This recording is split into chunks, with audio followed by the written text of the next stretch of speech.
aux institutions scolaires adventistes du territoire de l'Union des Antilles et Guyane française, en partenariat avec les familles, vise un parcours d'excellence pour les élèves et étudiants en les accompagnant pour un développement harmonieux de leurs capacités mentales, physiques, spirituelles, sociales, en vue de construire des hommes et des femmes porteurs et passeurs de solides valeurs. Faites le choix de l'éducation adventiste et devenez-en un promoteur.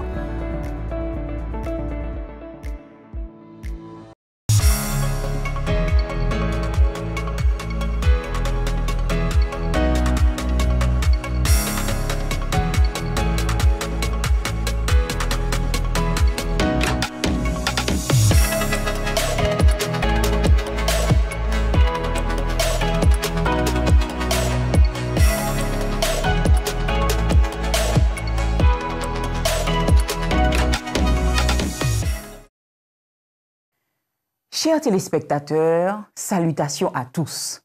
Dans le cadre de la Semaine de l'éducation, nous vous invitons à trouver des réponses quant à l'avenir de l'éducation adventiste à notre époque. Soyez donc les bienvenus et bonne écoute.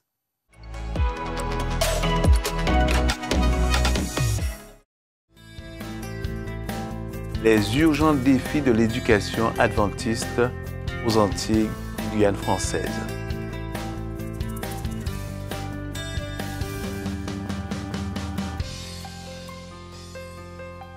Je vous salue fraternellement en Jésus-Christ.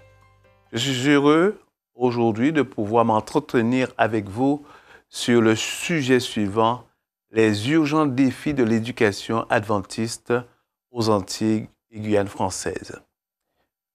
Le texte de référence pour cette présentation se trouve dans le livre de Deutéronome au chapitre 31 et le verset 6. Deutéronome, chapitre 31 et le verset 6. Voilà ce que dit la parole de Dieu. Fortifiez-vous et ayez du courage. Ne craignez point et ne soyez point effrayés devant eux. Car l'Éternel, ton Dieu, marchera lui-même avec toi. Il ne te délaissera point, il ne t'abandonnera point. Je vous invite à prier avec moi. Éternel, notre Dieu, que ton nom est admirable. Nous sommes heureux de pouvoir aujourd'hui entendre, écouter, annoncer ta parole. Que tu puisses nous parler et que nous puissions être réceptifs à ce que tu nous diras. Au nom de Jésus et pour ta gloire. Amen. Chers amis, reconnaître que l'éducation adventiste doit faire face à des défis, c'est accepter de prendre des mesures adéquates, en se retroussant les manches, bien entendu, pour le progrès de l'Église et de la communauté éducative. Ensemble, nous identifierons 3 défis à relever pour que l'éducation adventiste demeure adventiste, tout en étant un repère dans une société en difficulté avec sa jeunesse.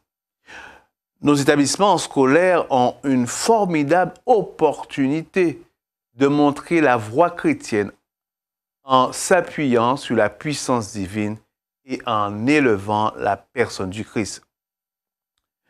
L'éducation et la rédemption sont une seule et même œuvre. L'un des premiers défis de l'éducation adventiste est de se rappeler qu'éduquer, c'est sauver. C'est-à-dire que le Christ est au centre du savoir, du savoir-faire et du savoir-être. Nous éduquons car nous croyons qu'il y a une âme à sauver. L'environnement dans lequel nous vivons, surtout celui de nos enfants, est hostile spirituellement, mentalement et physiquement. L'éducation adventiste se doit de relever le challenge suivant. Préparer des élèves et le personnel pour la vie ici-bas et pour la vie de l'au-delà. En d'autres termes, nous devons accepter d'être le repère éducatif de la société. Nous n'éduquons pas seulement pour faire des savants, contrairement à certaines philosophies éducatives. Nous éduquons, chers amis, pour faire des disciples et des disciples du Christ. Matthieu 28, verset 19 nous dit bien, « Allez, faites de toutes les nations des disciples. » Ce n'est pas, comme certains pourraient le penser, une activité sectaire. C'est bien le contraire. Le disciple du Christ est ouvert vers l'autre, a soif de connaissance et a des valeurs humaines.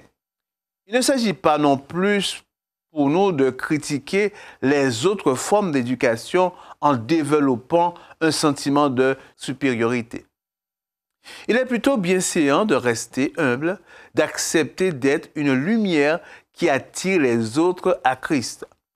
En fait, la lumière éducative, n'est-ce pas le Christ, celui qui est le pédagogue par excellence, la connaissance supérieure et la sagesse salvatrice. Si la rédemption ne faisait plus partie de l'éducation adventiste, nous pouvons fermer les portes et toutes les portes de nos établissements scolaires. Ne croyons pas non plus que nous allons nous contenter de la médiocrité dans notre pédagogie, dans notre transmission du savoir et dans nos résultats académiques. Je rappelle que le salut tire vers le haut. J'en veux pour preuve mon expérience en classe de première. C'est après mon baptême, chers amis, que j'ai donné ma vie à Jésus, c'est-à-dire quand j'ai donné ma vie à Jésus, que j'ai réalisé que je devais vraiment étudier. Je ne pouvais plus me contenter d'être nonchalant. Je me devais, en tant que disciple de Jésus, de me préparer à avoir mon bac. Alors, j'ai pris très au sérieux ma scolarité. Forcément, j'ai eu des meilleures notes, car j'ai fourni les efforts qu'il fallait. Un enfant, un jeune, ou un enseignant qui a accepté l'amour de Dieu manifesté en Jésus cherchera toujours à faire de son mieux. Il donnera le meilleur de lui-même. Avec le Christ dans notre cœur, nous prenons confiance en nous et en nos possibilités. Paul n'a-t-il pas dit « Je puis tout par celui qui me fortifie » texte qui se trouve dans Philippiens 4, verset 13. En résumé, l'éducation adventiste a pour objectif de permettre à tous ceux qui franchissent le seuil de nos établissements scolaires de rencontrer Jésus, d'être fortifiés par lui, tout simplement d'être sauvés par lui. Un autre défi auquel sont confrontés nos établissements scolaires concerne les ressources financières. En parallèle se pose la question de savoir si l'Église adventiste dans les Antilles-Guyane françaises est prête à investir autant dans nos établissements scolaires que dans nos églises. Il a souvent été dit que là où se trouve ton cœur, là aussi sera ton argent. Une église qui se sacrifie pour l'avancement de l'éducation affirme son présent et prépare son lendemain. De toute évidence, nous ne pouvons nous targuer, bomber le torse d'avoir des écoles et en même temps donner à notre personnel un salaire en inadéquation avec le coût de la vie. La valeur des individus ne suppose pas seulement des félicitations, mais passe aussi par un salaire décent. La question n'est pas de savoir si nous avons les moyens, mais plutôt de nous poser la question suivante. Avons-nous mis tout en œuvre pour avoir les moyens? Il me semble qu'un pourcentage des fonds recueillis à l'Église devrait servir la belle œuvre de l'éducation. N'ayons pas peur de le dire, l'argent manque particulièrement dans nos écoles hors contrat. Si l'argent est une chose, chers amis, la gestion de l'argent est tout aussi importante. Ne serait-il pas temps pour nous de faire preuve de solidarité financière aux Antilles-Guyane, par le biais, bien entendu, d'une gestion contrôlée, permettant ainsi aux établissements scolaires sur nos territoires d'avancer ensemble. Rappelons la maxime suivante. Seul, on va plus vite, mais ensemble, on va plus loin. La question financière doit être plus que jamais prise en compte. Que sert-il à un établissement de montrer ses milliers d'euros et qu'un autre se meurt? En tout cas, cela ne reflète pas la hauteur de l'éducation adventiste. C'est une attitude qui est ni éducative et ni solidaire. Et comme disait Martin Luther King, I have a dream. Chers amis, je fais le rêve que tous les membres d'Église, au nombre de 30 000, tous les membres de l'UAGF puissent donner 5 € mensuellement. Et avec ces 5 €, on arriverait au chiffre de 150 000 € par mois, soit 1 800 000 € par an. De plus, une école qui prospère financièrement peut être jumelée avec une école plus faible financièrement. Dans mon rêve, le monde de la société civile apporterait de généreux dons pour soutenir l'éducation adventiste. Et comme Moïse, le président de l'UAGF, dirait « Les caisses de l'éducation sont pleines, cessez d'apporter ». À tous les sceptiques qui pensent que cela est impossible, je les renvoie à Hébreux 11, verset 1. Or, la foi représente les choses que l'on espère et elle est une démonstration de celles qu'on ne voit pas. Le slogan de la dernière session de la conférence générale pour les 3 prochaines années est le suivant. Jésus revient bientôt, sois engagé. Cela implique que chaque entité, chaque comité, chaque membre soit engagé à financer l'éducation pour que le monde sache que nous sommes un dans l'attente du prochain retour de notre Seigneur Jésus-Christ, le grand donateur. Le dernier défi auquel je ferai allusion concerne la question des effectifs en lien avec le réenchantement. Chers amis, toute entreprise qui ne sait pas ou qui ne veut pas se réinventer est condamnée à stagner, voire même pire, à disparaître. Savoir se renouveler doit faire partie des caractéristiques de l'éducation adventiste. Le livre de Deutéronome précise que nous serons la tête et pas la queue. Effectivement, dans Deutéronome 28, verset 13, il est dit « L'Éternel fera de toi la tête et non la queue. Tu seras toujours en haut et tu seras jamais en bas. » Il est important d'attirer dans nos effectifs de nouveaux enseignants et de nouveaux élèves. Cela sous-tend que chaque école mette en place une communication publicitaire comme une campagne d'évangélisation. Oui, une vraie campagne de communication du moins agressive doit voir le jour dans nos établissements.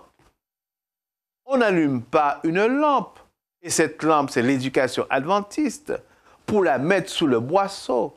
On la met sous le chandelier et elle éclaire tous ceux qui sont dans la maison. Matthieu 5, verset 15. Le monde doit savoir que nous offrons une éducation rédemptive. C'est un appel au salut que nous faisons par le biais de l'éducation. Aujourd'hui, les moyens technologiques et médiatiques nous offrent de nombreuses opportunités. Nous pouvons, je dirais même, nous devons faire du porte-à-porte, aller de quartier en quartier, de commune en commune, de réseaux sociaux en réseaux sociaux. La communauté scolaire doit se sentir concernée dans cette activité missionnaire éducative. Rappelons-nous que nous sommes les ambassadeurs et ambassadeurs du Christ. Nous avons une mission qui consiste à remplir nos établissements en fonction de leurs capacités afin d'agrandir le royaume de grâce. Pour ce faire, il nous faut montrer publiquement les atouts que possèdent nos établissements scolaires. Il est important de ne pas dormir sur nos lauriers pour ne pas rester en retrait. Si nous laissons l'Esprit de Dieu nous guider, nous aurons des idées innovantes. Nous serons ensemble des exemples aux autres. Dieu nous bénira d'élèves. Il conquérera le cœur de nouveaux enseignants. Alors, sortons de nos établissements pour présenter l'éducation adventiste. Publicisons nos lieux d'enseignement. Et parler de la publicité que nous ferons pour nos lieux d'enseignement, c'est introduire les autres au Christ. Soyons nous-mêmes conquis par le Christ. Ayons les sentiments qui étaient en Christ pour que ceux qui nous côtoient reconnaissent que nos établissements sont du Christ. Et je peux vous assurer que beaucoup accourraient vers nous. Ne privons pas les autres de la bonne nouvelle de Jésus qui éduque et qui sauve. Permettons à d'autres d'entrer en contact avec le Sauveur afin qu'eux aussi aient une part dans son royaume de grâce et de gloire. Promouvoir nos écoles, c'est élever le Christ. Prenons le temps de faire cette œuvre promotionnelle. Je vous assure que nous serons surpris du résultat. Là où il y a 2, il y aura 4. Là où il y a 4, il y aura 8, etc. Dieu surprend toujours agréablement ceux qui ont la foi et les œuvres. Je voudrais vous lancer cet appel en vous disant, ensemble, levons-nous et répétons l'un à l'autre. Fortifiez-vous et ayez du courage. Ne craignez point et ne soyez point effrayés devant les défis éducatifs, car l'Éternel, notre Dieu, marche lui-même avec nous et il ne nous délaissera point et il ne nous abandonnera point. Deutéronome 36, verset 6. Prions ensemble. Éternel, notre Dieu, nous avons de grands défis en matière éducative. Nous avons des grands défis auxquels sont confrontés nos établissements scolaires. Mais nous croyons, nous avons la ferme assurance que tu es avec nous. Permets que nous puissions faire preuve de foi. Permets que nous puissions nous engager et que nous puissions nous soutenir les uns les autres. À travers ce message que tu viens de nous délivrer, que nous puissions nous rappeler que tu es tout-puissant et que nous pouvons compter sur toi. Au nom de Jésus et pour ta gloire. Amen.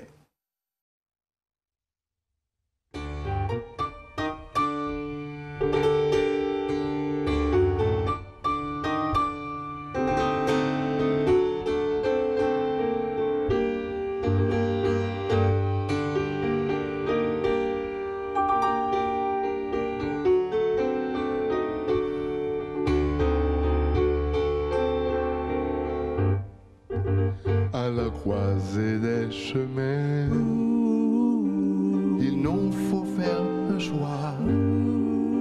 Pas facile de dire non quand tout le monde dit oui.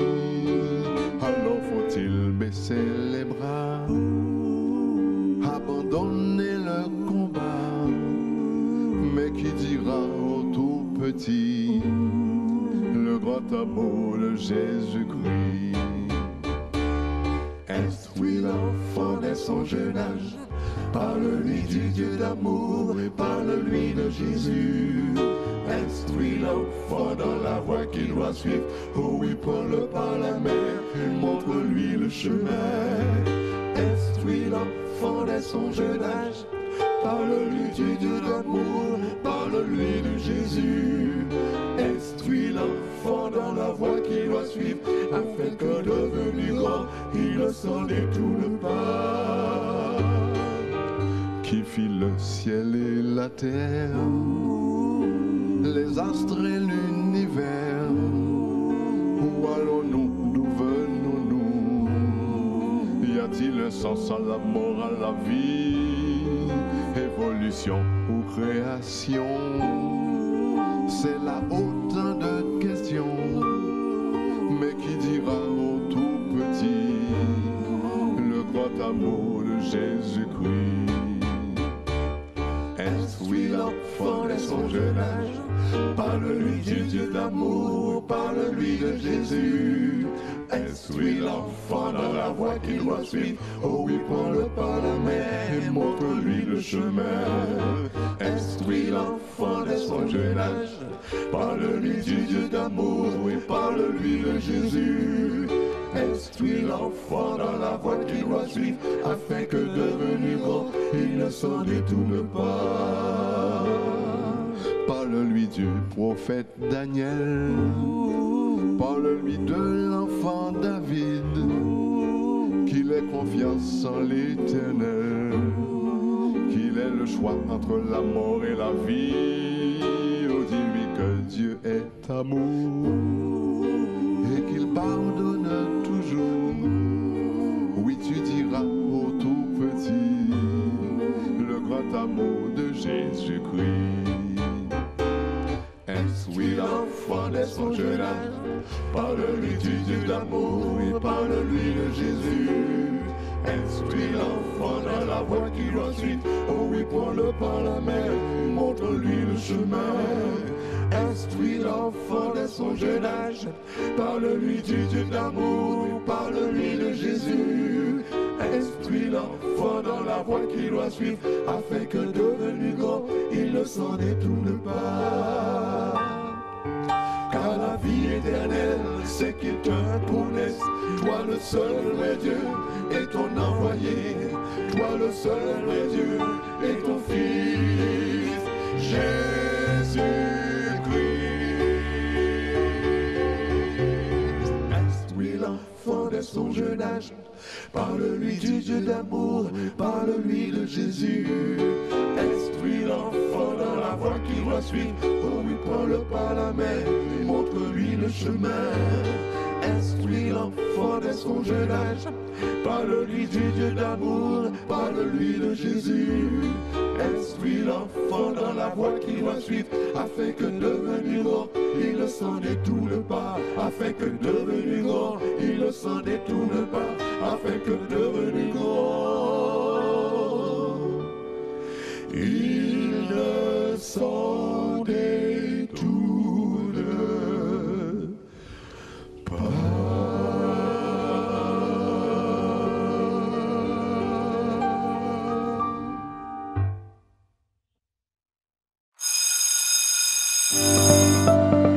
Nos institutions scolaires adventistes du territoire de l'Union des Antilles et Guyane française, en partenariat avec les familles, visent un parcours d'excellence pour les élèves et étudiants en les accompagnant pour un développement harmonieux de leurs capacités mentales, physiques, spirituelles, sociales, en vue de construire des hommes et des femmes porteurs et passeurs de solides valeurs. Faites le choix de l'éducation adventiste et devenez-en un promoteur.